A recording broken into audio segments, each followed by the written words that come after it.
Oui, bonsoir, j'espère que vous allez bien. Ici, c'est votre frère et ami Dr Mohamed qui revient toujours. Nous avons l'habitude de dire que si nous venons comme ça, ce n'est pas pour venir vous apprendre quoi que ce soit. Pourquoi? Parce que tout ce que nous disons, la plupart d'entre vous, vous avez été à l'école, vous savez ce que c'est. Mais la vie est dure. Il faut courir de gauche à droite, ce qui fait que vous oubliez certaines choses. Donc c'est un rappel. C'est juste un rappel, c'est tout. Ouais. Donc, ce soir, j'aimerais qu'on parle un peu du cancer. Il y a plusieurs sortes de cancers, vous le savez très bien. Plusieurs types de cancers. Mais aujourd'hui, nous allons parler de quelques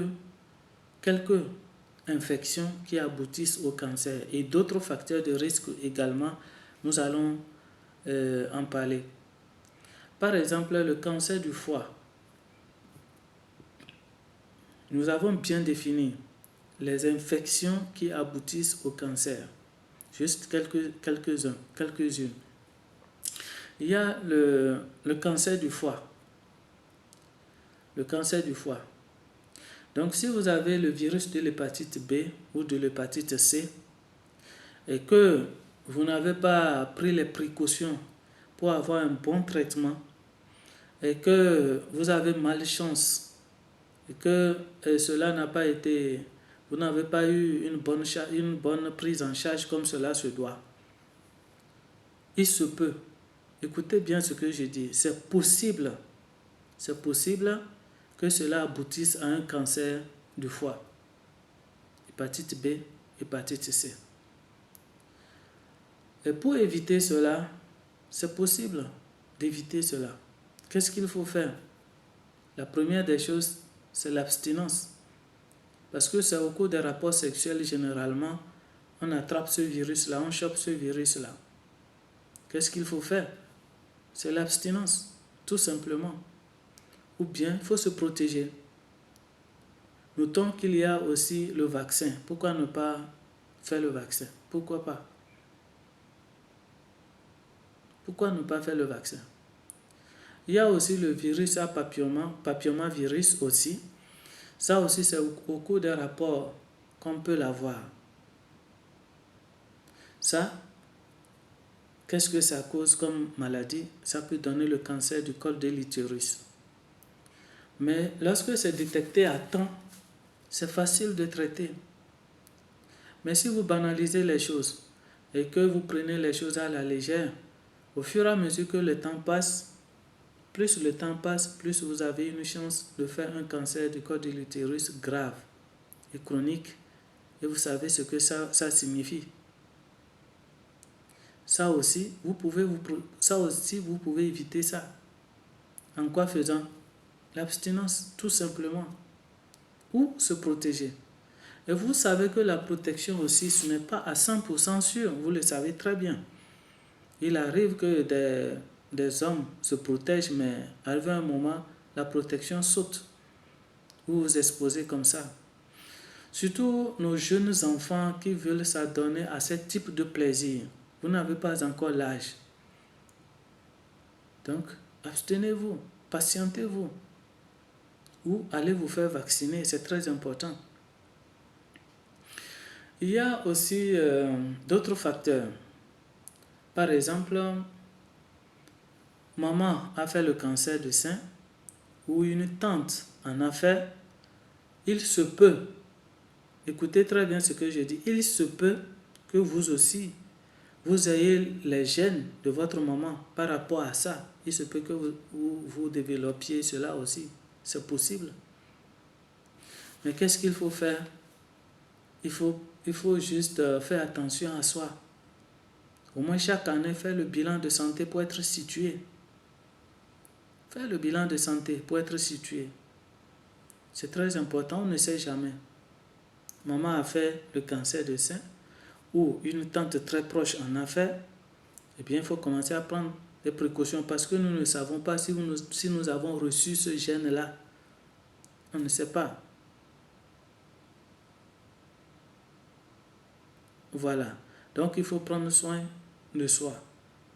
Il y a aussi un autre facteur, Ce sont nos mamans qui devaient normalement allaiter. Elles ont un bébé. Elles se disent, oh, si je laisse mon bébé téter, mes seins vont tomber, mes seins vont tomber. Bon. Ça, vous vous exposez à des problèmes sérieux aussi. Les laits sont là, c'est pour l'enfant. Le lait est là, c'est pour l'enfant. Laissez l'enfant téter. Si vous ne voulez pas que les seins tombent, allez prendre des conseils chez les sages-femmes.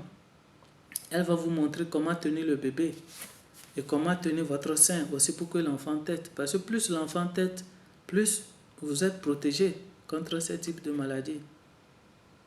Donc, laissez vos bébés téter comme cela se doit. Non seulement c'est bien pour l'enfant, ça lui permettra de se développer comme cela se doit, ses organes vont bien se développer, mais également pour vous aussi, ça vous protège contre ce type de maladie. Il y a aussi l'alimentation. Nous avons toujours dit ça dans nos émissions. N'essayez pas de manger la même nourriture chaque fois. Essayez de varier. Variez vos nourritures. Vous voulez manger un repas cuit au feu, nous avons toujours dit, tout ce que vous mettez au feu, la chaleur détruit les éléments qui sont dedans, les vitamines, les sels minéraux et autres. Lorsque vous les mangez directement comme ça deviendra du sucre dans l'organisme. Et l'organisme, le foie, qu'est-ce qu'il fait? Il est obligé de transformer cela en graisse. Et par là, vous favorisez la multiplication des cellules adipeuses. Vous allez prendre du poids. L'obésité aussi est un facteur de risque. Donc, lorsque vous faites votre plat cuit, ajoutez-y des légumes crus. C'est-à-dire, vous avez fait votre riz parfumé, vous voulez manger. Découpez un peu l'oignon, l'ail et la tomate fraîche, du carotte et du concombre, et des petits trucs quoi. Et vous mélangez, ça constitue les fibres. Et là, vous mangez. Votre microbiote aussi est content parce qu'il va se nourrir des fibres que vous mangez. C'est très important. Maintenant, il y a certaines personnes aussi qui ne bougent pas. Vous êtes toujours sur place, assis sur place. Ça aussi, manque d'exercice peut être aussi un facteur de risque. Donc, manger beaucoup trop de viande rouge, manger beaucoup trop de sel, ça aussi, réduisez parce que ça ne fait pas du bien à votre organisme. Ça le fatigue. Ça le fatigue. Et buvez aussi assez d'eau.